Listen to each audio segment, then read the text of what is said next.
This program was first broadcast on Canterbury's community access radio station Plains FM 96.9 and was made with the assistance of New Zealand On Air.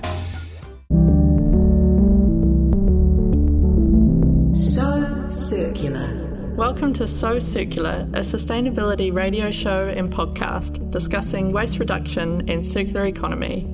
I'm Anthea Medill of Remix Plastic, and this program is brought to you by The Rubbish Whisperer. Kia ora koutou katoa, I'm Anthea Medill, and welcome to the second episode of So Circular, the radio show podcast that explores circular economy systems in current contexts. Today we have Helen Townsend from The Rubbish Whisperer back with us for another episode. Welcome, Helen. Kia ora. It's good to be back. Cool. So shall we start with some good news stories? So the first one that I'm going to start with is about toilet paper, because I'm quite excited about it. EarthSmart have recently released a range of toilet paper that's made from recycled paper with recycled paper packaging, and this is now available in supermarkets, so sustainable shopping just got easier. The second piece of news is that the zero carbon bill has been passed into law, which is essentially a legally binding pathway to get New Zealand zero carbon by 2050 or sooner, and it was with cross-party support, so hopefully that will have big impacts in the future. And the third piece of news is that Happy Cow Milk Company is crowdfunding. So some of you might know about Happy Cow Milk Company. They have been selling milk in glass bottles from a few years back, and they're now relaunching a system that could revolutionise small dairy farms around the world. They provide farmers with a transportable pasteuriser and cooler, which democratises the dairy industry and connects directly to customers.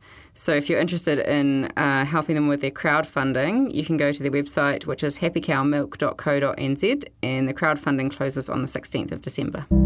This is So Circular. You can contact us with your feedback and questions through Facebook or Instagram using the tag @RemixPlastic or via our website, remixplastic.com. So today we're talking about the Buyerachy of needs, and so this is a concept that works as a guide for individuals to assist in consuming sustainably. So some of the concepts that we will talk about are similar to the ones that we talked about in the last episode around circular economy, but while circular economy is an infrastructure concept, this is looking at the same stuff from an individual perspective. So do you want to tell us what it is, Helen? Yeah, so the Buyerachy of needs is it's basically a guide on shopping, and it's based on the hierarchy of needs, which was put together by psychologist called Maslow in the 20th century, where at the bottom of it's like a food pyramid, but not food. So at the bottom in Maslow's hierarchy of needs, you have first you need food and clothing and shelter, and then you need, once you've got those, you can have other things you need for a good life. And an artist called Sarah Lazarovic has rethought that into the Buyerachy of needs. So at the first level of this version, which is the highest priority, is using what you have. And then next is borrow, swap, thrift, make, and then buying is the last level after all of the other options have been exhausted. So this is a way that you can make decisions when you need something. Yeah, and the reason that I like it is because it is a straightforward kind of system where you start at the bottom and you work your way up. And the reason I like buying is at the last thing you do is because consumption is the number one cause of climate change and loads of our issues in the world. Yeah. So did you know, Anthea, that the world's richest 500 million people, which is 7% of the global population, are responsible for 50% of the world's carbon dioxide emissions? Man, that's amazing. I know. And if you flip it, the poorest 50% of the population are responsible for only 7% of emissions, which means that one European or American or New Zealander or Australian produces as much carbon as one African village. Wow. I know. And the thing is that we think, oh, the top 7%, that's like Zuckerberg and Gates and all of those people. But actually, it's us. So there's this really cool website that you can go to, which is called globalrichlist.com. And you can put in there's two ways of measuring it. You can put in your income or you can put in your assets and find out what percentage of the world you are. Wow. And where are you? Well, I, along with just about everyone else in New Zealand, is in the top 1% by income. So New Zealanders, if you earn the minimum wage or above, you're in the top 1% globally by income. Wow. That shifts the way that you think about things, eh? Yeah. And people convince themselves that their individual actions don't matter, but they really do if you have the same impact as a village of people elsewhere. Welcome to the top 1%. Do you like it? Oh, it's scary. It's a lot of responsibility. It is. Not by wealth. So by wealth, most of us ordinary people are a bit lower down, but we're still in the top 7%. Yeah. Sorry, so back to consuming. It becomes our problem what we consume. It's our responsibility. Yeah, and that's when implementing things like using a buyerarchy of needs when you need something will then reduce your carbon emissions instantly if you don't buy something. Yeah. Cool. All right, so for a quick example on how to explain how it works, I'm going to use the example of needing an outfit for an event because this seems simple and straightforward. So if I need an outfit, I would first consider, using the buyerarchy of needs, I would first consider what I already have. So do I already have something that I could wear to this event? Say it's really fancy and I don't have anything fancy, which is probably quite true. Then I would look at borrowing something from a friend. And then if I don't have any friends with anything fancy... Oh, that's sad. I might swap it for something. So something like a clothing swap where you can go along and take things that you no longer wear or don't want and swap it for something else. Or I could go op shopping and get something secondhand. So say I still couldn't find anything, and if all else fails and I couldn't find anything secondhand, I could then go shopping for something new. You missed out make. Are you not going to whip yourself up a ball gown before the event? I'm not very good at making ball gowns. I just glossed over that one, sorry. My sewing skills don't even consider making. So I could look at making something, but if all else fails and I decide that that's probably not applicable, then I could go shopping. And so... The interesting thing with this example, and this is generally what I do with clothing, is that I buy everything secondhand if I need to buy something, and then that allows me money to buy, if I do have to buy something new, buy it ethical. Because generally ethical will cost a little bit more. Yep. So the thing with the buyerarchy of needs is obviously not every step is going to work for every thing. So we're not all going to, make a ball gown.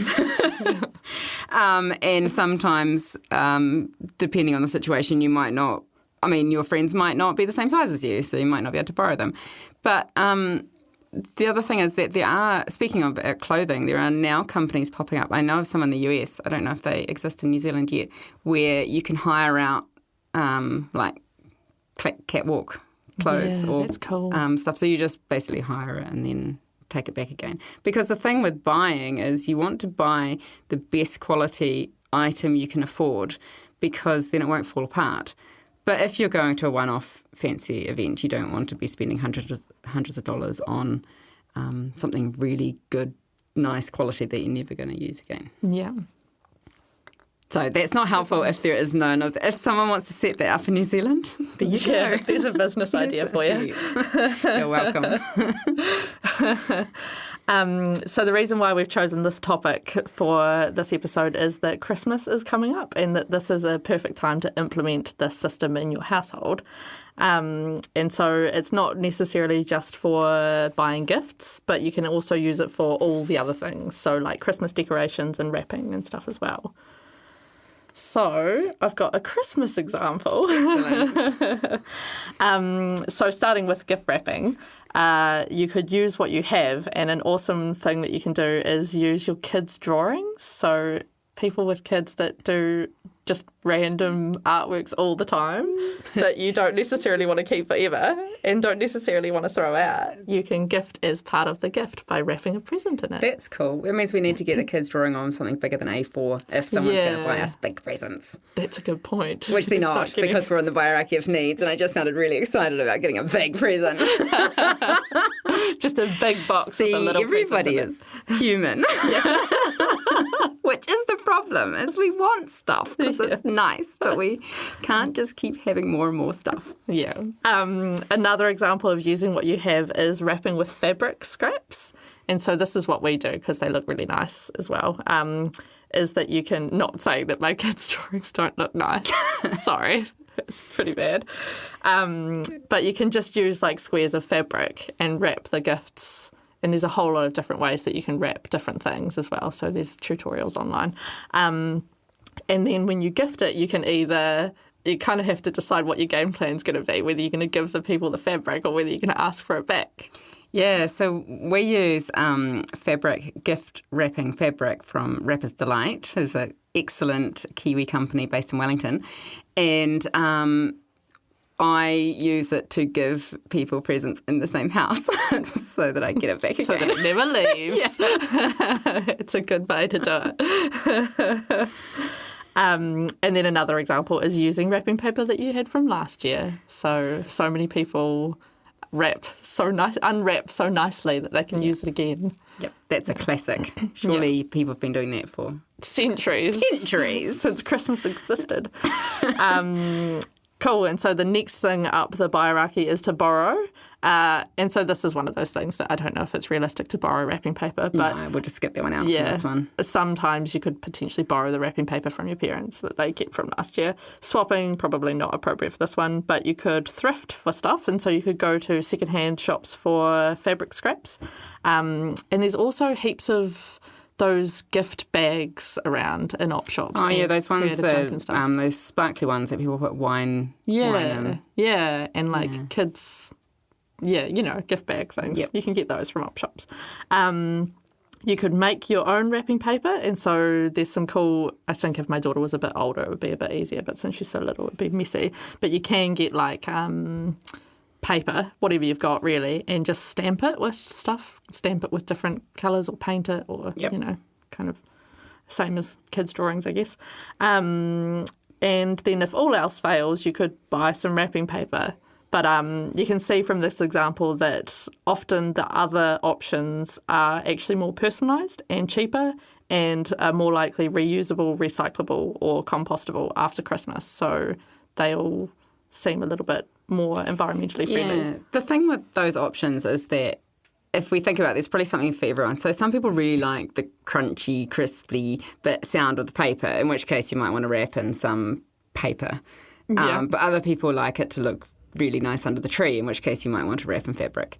Yeah. So, I mean, I guess you could think about what do you most like about wrapping? Yeah. And then that makes you think more about the person that you're giving it to as well, that you kind of try and make it a little bit more tailored. That's true, because if you know they're like ripping it off and great, like excited bits, then you could use a few layers of newspaper covered with some nice, pretty drawing or something. This is good. I'm getting tips on how I should wrap your presents. You're going to put a really big box. That you want a really big box wrapped in lots of layers of paper. This sounds quite wasteful. I sound really wasteful. And just on the note of wrapping paper is that not all bought wrapping paper is recyclable. And so often people think that you unwrap your presents and then you can just chuck it all in the recycling bin. A lot of it, especially like the glossy and glittery stuff, isn't. So just be aware, even if you are going to buy something, that you could buy a recyclable or compostable paper. That's true, and I'm sure we can talk about recycling and not being a silver bullet in another episode. Yeah, that's a whole different thing. Sorry, hold off on that. Sorry. Cool. So do you have any examples of Christmas things that you're burning to talk about? Or are you... Yeah, so last episode we talked about going to the library as a borrowing thing. And this is not Christmas. I don't know why I was going to... I just wanted to say anyway. Go on. Well, I was thinking of some other borrowing things, like, because there's not just the library, there's the toy library. So if you have small children, you can go to the toy library to get toys. And there's tool libraries as well, because we're talking about the drill being used for 18 minutes in its lifetime. Yeah. So those are two options which were not at all Christmas related. But good for the holidays. So if you've got kids that are at home for weeks and weeks and you don't want to buy them stuff to keep them entertained, a toy library is pretty awesome. That is true. If other kids are anything like my daughter, they get sick of stuff very quickly. Yep. And then it just ends up, you just end up with a pile of stuff kind of getting churned through. That's true. And when you go for the use what you have thing, if you have little kids, you can put half the toys away in the cupboard for a month or two and then bring them out and they're like new. Yeah. That's not going to work on older kids, though. I was thinking about on the thrifting, so as in second-hand shopping for Christmas presents. So Kiwis obviously are really good at this because we have Trade Me. Yeah. And we actually do this heaps. So thrift kind of sounds kind of, I don't know, it's not a very good... Dirty, old... Yeah, it's not the right word, I don't think, for us. But shopping on Trade Me is just normal. And there's stuff that you want... Some stuff is really good secondhand. Like if you have a avid reader like my daughter, then who generally the quantity of books is more exciting than one really good book. Yeah. But if you go to a second-hand shop, you can get a massive box of books. For like $5. $5, yeah. And things like, I don't know, toys, you know. You can get your kids selling their toys and buying other toys or buy them. Yeah. Collectibles. There's tons of collectibles around. Kids really like collecting. But collectibles are just an excuse to buy more and more and more and more and more of basically the same toy. That's a good point. But some suckers already bought 100 of them. And now they're flogging them on Trade Me. So you try can and get just their whip money in and get some collectibles a lot cheaper. Yeah, and that's my approach with secondhand shopping, is that you can often get way better quality stuff for less than you would spend buying it at the mall, buying the cheapest one at the mall. Yep. So that was another example of the Buyerachy of needs that I was going to go through, is the gifts. And so one of the ones that I thought of for using what you have is actually just regifting stuff. I don't know if people do that or if it's just me. Acceptable? I don't know. See, this is what we have to decide, I guess, is that if you've read an amazing book and you own it, and you think that somebody that you know would like it, would you regift it? Is that any different from a second-hand book? But I wouldn't give away an amazing book because I want to keep it because it's amazing. Because you'd read it again. Yeah. See, I wouldn't read it again. Well, that's the thing. Maybe if you wouldn't read it again, then I'd want somebody else to enjoy that as well. Yeah. But yeah, see, is it any different than a second-hand book from the shop? Who knows? I think people think of regifting as in, thank you for that box of chocolates. Oh, yeah. I'll just take that along to a party because I forgot to buy something and hope the same Okay, so person's maybe not that's there. not a good example of using what you have for gifts. A different one that I thought that is actually one of my favourite things to do is to take cuttings of plants. So if you've got something, if you've got a plant, especially cactuses and succulents, which are very easy to take cuttings of, then you could just grow another one for somebody. Yep. So I'm going to do that for my daughter's kindy teachers. Cool. So cheap. Excellent. So cheap. So cheap and lovely. And environmentally friendly. It's win-win-win. What about using the skills that you have? So instead of buying someone a present, you could weed their garden or paint their kitchen or wash their car. That's better than a present, actually. Somebody weeding my garden. So anyone who wants to give presents to So Circular can offer to weed our gardens. Because then you're like, that's proper love and properly good for the environment and increases friendship and community at the same time. There you go.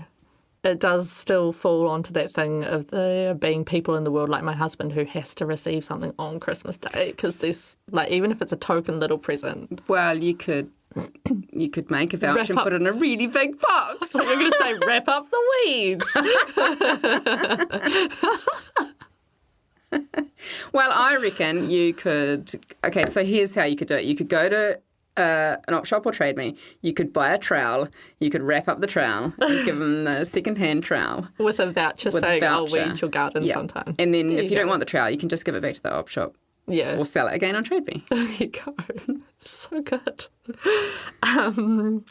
Cool. So with gifts, going through the Buyerachy would be borrow and swap, which again I'm going to skip for this because if you're giving something, then they're not really appropriate. Going secondhand shopping, we've kind of already talked about that, and that there's so much stuff in op shops, and we're spoilt for choice in Christchurch especially. So that should then, and it makes a fun day out. So And if you don't think it's a fun day out, you can just shop on Trade Me. Yeah, there you go. There you go. And then similar to your point about using skills that you have is that you could make something. So if you're really good at something like making jams and relishes or making amazing cookies. You went for jams and relishes. I know, it was a really old lady. Hard. Pick something hard. I was thinking... I know, because some people are good at that. Oh, yeah, well, that's true. It's hard for you. Okay. You're good at cookies. Okay, well, You can give me cookies. All right. In a really big box. Yeah. We're sorting out our Christmas presents at the same time. Yeah, I guess making doesn't have to be hard. It doesn't have to be. It could be... Everyone's good at something. Yeah, and some people enjoy crocheting and they could just make something really simply, whereas if I tried to crochet something for somebody, it wouldn't work. No, please don't. So I'm not going to... I tried it once. But that's the thing. If you're good at something, you can give that as the gift for people. And generally that will be more unique. And then lastly, you can buy something. So if all else fails and you want to buy something for somebody, then you can go and buy them a gift. The other thing with gifts is that you could actually just buy them an experience. And so this is a way to give somebody something without it being just another thing, is that you can give them a voucher for a day doing something exciting. Can't think of any experience gifts right now. So I can think of the type of experience gifts that people advertise like companies advertise, but they're no better because it's like jet boating. Yeah. Which uses tons of petrol and you have to drive there. So maybe not that kind of experience. But if they were going to buy something, that is something that they'll remember and appreciate and that won't sit around the house not getting used. That's true. I was thinking if you buy less stuff during the year, then you have things that you still want at Christmas time.